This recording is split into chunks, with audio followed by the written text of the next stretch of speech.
जय श्री कृष्णा मित्रों, आप सभी का बहुत बहुत स्वागत है आपके अपने चैनल भक्ति सागर में। धर्मराज युधिष्ठिर कहने लगे कि हे भगवान, अश्विन शुक्ल एकादशी का क्या नाम है?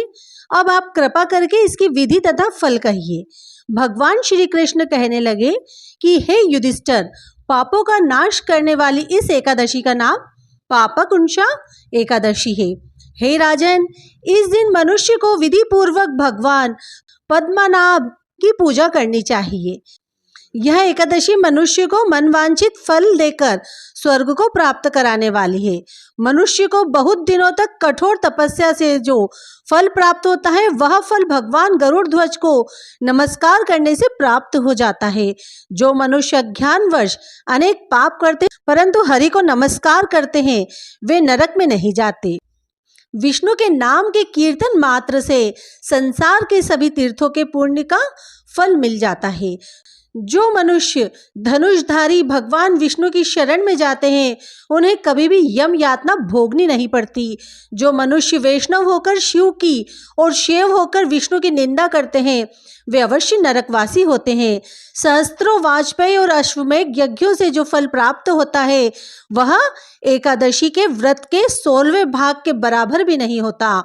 संसार में एकादशी के बराबर कोई पुण्य नहीं, इसके बराबर पवित्र तीनों लोकों में कुछ भी नहीं। इस एकादशी के बराबर कोई व्रत नहीं। जब तक मनुष्य पद्मनाभ की एकादशी का व्रत नहीं करते, तब तक उनकी देह में पाप वास कर सकते हैं। हे राजेंद्र, यह एकादशी स्वर्ग, मोक्ष, आरोग्यता, सुंदर स्त्री तथा अन्न और धन देने वाली है। एकादशी के व्रत के बराबर गंगा, गया, काशी, कुरुक्षेत्र और पुष्कर भी पुण्यवान नहीं है। हरिवासर तथा एकादशी का व्रत करने और जागरण करने से सहज ही में मनुष्य विष्णु पद को प्राप्त होता है। हे युधिष्ठिर, इस व्रत को करने वाले 10 पीढ़ी, मातृपक्ष 10 पीढ़ी, पितृपक्ष 10 पीढ़ी, स्त्री पक्ष तथा 10 पीढ़ी मित्र पक्ष का उद्धार कर देते हैं। वे दिव्य देह धारण कर चतुर्भुज रूप हो, पीतांबर पहने और हाथ में माला लेकर गरुड़ पर चढ़कर विष्णु लोक को जाते हैं। हे नृपोत्तम, बाल्यावस्था, युवावस्था और वृद्धावस्था में इस व्रत को करने से पापी मनुष्य भी दुर्गति को प्राप्त न होकर सद्गति को प्राप्त हो जाता है। अश्विन मास की शुक्ल पक्ष की इस पापकुंशा एकादशी का व्रत जो मनुष्य करते हैं, वे अंत समय में हरिलोक को प्राप्त होते हैं तथा समस्त पापों से मुक्त हो जाते हैं।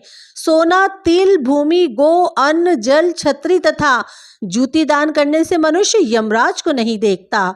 जो मनुष्य किसी प्रकार के पुण्य कर्म किए बिना जीवन के दिन व्यतीत करता है, वह लोहार की भट्टी की तरह सांस लेता निर्जीव के समान ही है। निर्धन मनुष्य को भी अपनी शक्ति के अनुसार दान करना चाहिए तथा धन वालों को सरोवर, बाग, मकान आदि बनवाकर दान करना चाहिए। ऐसे मनुष्यों को यम का द्वार नहीं देखना पड़ता तथा संसार में दीर्घायु होकर धनाढ्य, कुलीन और रोग रहित होते हैं। भगवान श्री कृष्ण कहते हैं, हे राजन, जो आपने मुझसे पूछा वह सब मैंने आपको बतलाया। अब आपकी और क्या सुनने की इच्छा है? हे राजन, प्राचीन समय में विंध्य पर्वत पर क्रोधन नामक एक बहेलिया रहता था। वह बड़ा क्रूर था। उसका सारा जीवन हिंसा, लूटपाट, मद्यपान और गलत संगति, पाप कर्मों में बीता। जब उसका अंतिम समय आया, तब यमराज के दूत बहेलिये को लेने आए और यमदूत ने बहेलिये से कहा कि कल तुम्हारे जीवन का अंतिम दिन है, हम तुम्हें कल लेने आएंगे। यह बात सुनकर बहेलिया बहुत भयभीत हो गया और महर्षि अंगिरा के आश्रम में पहुंचा और महर्षि अंगिरा के चरणों पर गिरकर प्रार्थना करने लगा, हे ऋषिवर, मैंने जीवन भर पाप कर्म ही किए हैं। कृपा करके मुझे कोई ऐसा उपाय बताइए जिससे मेरे सारे पाप मिट जाए और मोक्ष की प्राप्ति हो जाए। उसके निवेदन पर महर्षि अंगिरा ने उसे पापकुंशा एकादशी का विधि पूर्वक व्रत करने को कहा। महर्षि अंगिरा के कहे अनुसार उस बहेलिये ने यह व्रत किया और किए गए सारे पापों से छुटकारा पा लिया और इस व्रत पूजन के बल से भगवान की कृपा से वह विष्णु लोक को गया। जब यमराज के यमदूत ने चमत्कार को देखा, तो वह बहेलिये को बिना लिए ही यमलोक वापस लौट गए। जय श्री हरि।